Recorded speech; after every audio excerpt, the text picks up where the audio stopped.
The next thing, you didn't ask this one, but the people say Wahhabi. Catch yourself before you say that. Stop yourself. The other word I told you is the Arabic word, so is this. It means to bestow, to give. Al-Wahhab, if you say Al-Wahhab, you must be very careful now. You just said Allah's name. Allah is Al-Wahhab.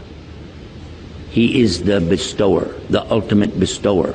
So you don't take Allah's name and play with it like that. What really happened over 200 years ago, there was a student of knowledge who memorized the Quran when he was not even a teenager yet. He studied all of the fiqh, jurisprudence of the Hanafi. Then he began to study others. And his father, who was a scholar, told him to stop. Just stay with what we have. He said, I want to learn the others. His father almost disowned him because of it. It was very upsetting. You know, don't do that. But he wanted to learn all of it so he could understand. And he began to learn quite a bit. He became convinced that he needed to learn more. And he discovered through this learning that the people of his time were making a grave mistake. I used the right word too, because they were worshiping at graves. They were literally going to graves and calling upon dead people to help them. Righteous people, good people, but they're dead. And even if they were alive, what could they do? We could only make dua for you. Nobody's got any magic. You ask Allah to solve these impossible situations and He can do it.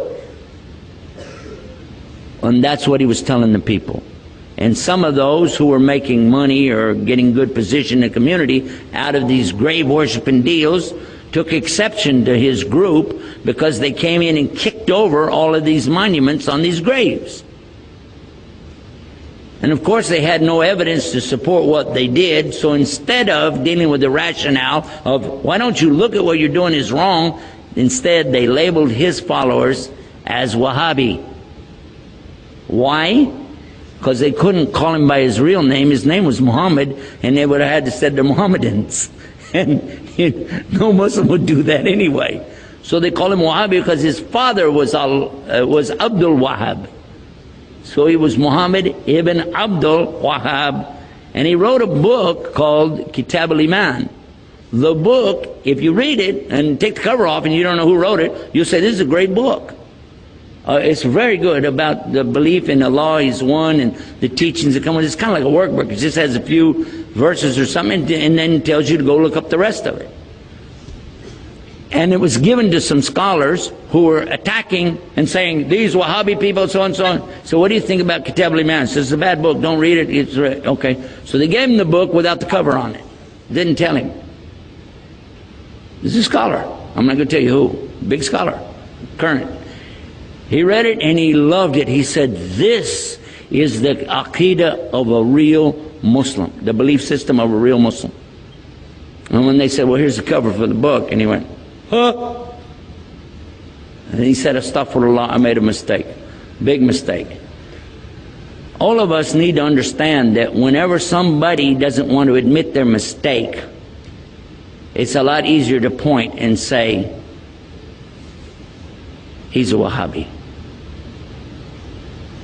They're so-and-so. They're such and such. Rather than admit what, and we're going to go back and look again at what we said in our speech.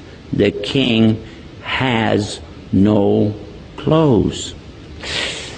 Ooh. All of us make mistakes.